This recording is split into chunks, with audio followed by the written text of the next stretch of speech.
Hey everybody, welcome back to Cosplay University. I am Adonis Cosplay, and today we are working with thermoplastics. Specifically, I'm using wonderflex. It's very similar to all the other thermoplastics you've heard of: worbla, thibra, black worbla. It's all like that, but the only difference is it's a little cheaper and it has a string mesh that goes through one side of it, so it's on the back side of it, and it gives it a little bit more support. So I've used this before, it works great, and we're going to teach you kind of all the basics that you need to know of how to use this stuff and how to coat your armor and your props in it and really up your cosplay game. The things that you're going to need for this are the thermoplastics. You can replace this with whichever thermoplastic you want. Again, I'm using wonderflex. And you're going to need some foam, and you're going to need a heat gun. Let's get started. If you've never used thermoplastic before, it's really simple. All you have to do is heat it up with a heat gun, and then you can fold it on itself and let it do its thing.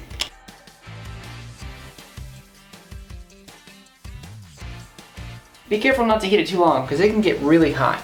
But as you can see, it's nice and heated up, and now it's flexible. Being wonderflex, it sticks to itself, so that makes it really easy to cover props or foam or anything that you need in this plastic. And it's got a pretty smooth outside, so you can make some nice clean finishes. One of the first ways that you can use thermoplastics is by using what's called the sandwich method. So I have two pieces of opposite thermoplastic, so it's the same shape but opposite, and a piece of foam that is slightly smaller than both of the pieces of thermoplastic. In this case, it's wonderflex. So what I'm going to do is I'm going to heat these up. I'm going to put this in the middle, and then we're going to sandwich it around the edges.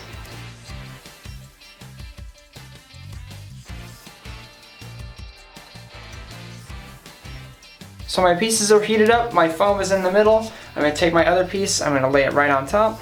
Then I'm going to press around the edges. You can see I have enough space around to make a seam, and I've created my shape.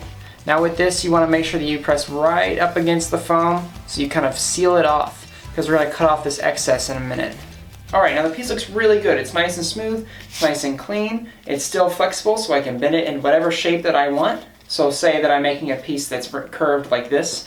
Now I'm going to go ahead and just cut off this excess, and it's easiest while it's still a little warm. So this cuts real easy. Now when you do this, you want to make sure that you're not cutting too close to the foam, because if you cut that seal, it's going to open up. So you want to have a little bit of space left over in between the wonderflex and the foam. And voila, you have your piece. You have nice clean edges on both sides. It can curve and bend however you want. So if you hold it in this one spot, it'll cool off this way, and it'll be a really cool piece to your armor or prop. The sandwich method when using wonderflex really works well when you're making pieces that show both sides. So if you have something that's going to show the front and the back, I would recommend the sandwich method. That way you can show both and not feel bad that one side is going to look ugly or raw or whatever you want to call it. This is a great way to use both sides. The downside with it is it does use more wonderflex or worbla or whatever. So it's going to use more than just one piece, and you're going to run out quicker. And I know it's expensive, which is kind of a bummer. The second technique that we're going to use is the fold over method. So I only need one piece of wonderflex this time and my piece of foam. So as you can see, I have enough wonderflex to cover slightly around the edges of each side of the foam, except for the corners. The corners are cut off because of folding. So what this means is I'm going to heat up this, I'm going to wrap it around, and then you're only going to see this side covered in wonderflex. This side will still show the foam. So our piece is heated up. I can put my foam right here, make sure everything is lined up okay.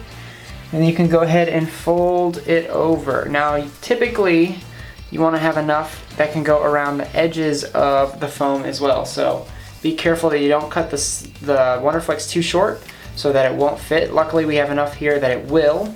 But just fold it over, make sure it's in the right spot, and then hold it in place for it to cool off. So this is what our finished piece will look like, the one that has the folds in the back. It takes up half the amount of thermoplastic that the other method takes, so since you're only using one side of it, but it's only good for armor or props that you can only see one side of. If you see the back, then that's not going to be very good because you have this part. If you have to see the back, then I advise using the sandwich method so you can show both sides. This is great for one-sided pieces. The benefit of using this technique, the fold over method, is it's way cheaper, so you're using a lot less wonderflex. It doesn't have near as many bubbles in it, and it's very simple. You just fold over the edges. Thermoplastics can even be folded up to make noodles, which adds some really cool details. So you fold it, and then you kind of roll it together. So you can press it together and then roll it out with your hands.